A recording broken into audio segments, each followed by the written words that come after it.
Praise the Lord. இன்றைக்கும் கூட 2 கொரிந்தியர் 4வது அதிகாரத்தில் நம்ம வாசிக்கும் பொழுது மண்பாண்டத்தில் பொக்கிஷத்தை பெற்றிருக்கிறோம் என்று ரட்சிக்கப்பட்ட ஒவ்வொருவருடைய வாழ்க்கையிலும் கிறிஸ்துவை சொந்த இரட்சகராக நம்ம ஏற்றுக்கொள்ளும் பொழுது இந்த மண்பாண்டத்தில் நம்ம இயேசு கிறிஸ்துவை நம் பொக்கிஷமாக பெற்றிருக்கிறோம் என்று அந்த வேத பகுதி சொல்லுகிறது.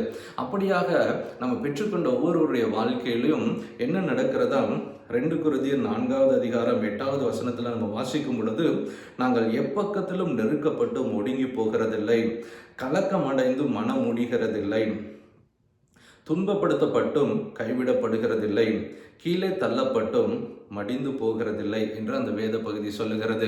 அப்போ ஒரு மண்பாண்டம் இருக்கிறது. அந்த மண்பாண்டத்தை கீழே நம்ம தெரியாமல் அது விழும்பொழுது அது உடனே உடைந்து போக அதிக வாய்ப்பு இருக்கிறது. ஆனால் இந்த மண்பாண்டத்தில் நம்ம கிறிஸ்துவை நம்ம பொக்கிஷமாக பெற்றிருக்கிறதுனால தேவன் நம்மை எவ்வளோதான் நெருக்க வந்தாலும் நம்மளை பாதுகாத்து வழி நடத்துகிறார் என்று வேத பகுதி சொல்லுகிறது. ஹல்லேலூயா.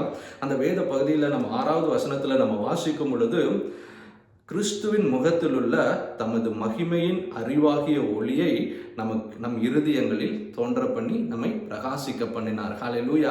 ஸோ அப்போ நம்ம ரட்சிக்கப்பட்ட அனுபவத்துக்குள்ளாக வந்த ஒவ்வொருவருடைய வாழ்க்கையிலையும் நம்ம கிறிஸ்துவை நமக்குள்ளாக நம்ம பெற்றிருக்கிறதுனால எவ்வளவுதான் நம்ம நெருக்க வந்தாலும் கர்த்தர் தொடர்ந்து நம்மை வழி நடத்துகிற அந்த அனுபவத்தை நம்ம பார்த்துருப்போம். ஹல்லேலூயா. நம்ம ஒரு உதாரணத்துக்கு நம்ம பார்க்கும் பொழுது, நம்ம கடையில் நம்ம சிப்ஸ் பாக்கெட் பார்த்துருப்போம். அதில் நல்லா காத்தடைத்து உள்ள சிப்ஸ் எல்லாம் பத்திரமாக வைத்திருப்பாங்க. அப்போ தான் ஒரு இடத்துலேருந்து இன்னொரு இடத்துக்கு கொண்டு போகும்போது அதை டிரான்ஸ்போர்ட் பண்ணி எடுத்துகிட்டு போகும்போது அதில் அது எதுவும் உடைப்படாமல் அதை பத்திரமாக ஒரு இடத்துலேருந்து இன்னொரு இடத்துக்கு அதை எடுத்துகிட்டு போகிறக்கு அது உதவியாக இருக்கும். அதே போல் தான் நம்முடைய வாழ்க்கையில் நம்ம இந்த உலக வாழ்க்கையில் நம்ம பத்திரமாக நம்ம கடந்து செல்லணும் அப்படின்னா அந்த மண்பாண்டம் உடைந்து போகக்கூடிய காரணமாக இருக்கும். ஆனால் நம்ம கிறிஸ்துவை நம்முடைய வாழ்க்கையில் நம்ம பெற்றுக்கொள்ளும் பொழுது அவர் நம்மை பலப்படுத்தி ஒவ்வொரு சூழ்நிலைகளின் மத்தியிலும் நம்ம தொடர்ந்து முன்னேறி செல்ல கர்த்தர் நமக்கு உதவியாக இருக்கிறார். அதனால் யோவான் ஸ்நானகனை போல நாம் சிறுகணும், கிறிஸ்து நம்ம பெருகணும் அப்படின்னு சொல்லி ஒவ்வொரு நாளும் நம் வாஞ்சையோடு நம்ம கிறிஸ்துவை தேடும் பொழுது இன்னும் அதிகமாக நம் கிறிஸ்துவ அண்டையில் கிட்டி சேர முடியும், கர்த்தருக்காக நம்ம பிரகாசிக்க முடியும். ஹல்லேலூயா. இந்த நேரத்தில் கூட நம்ம ஜெபிக்கலாம்.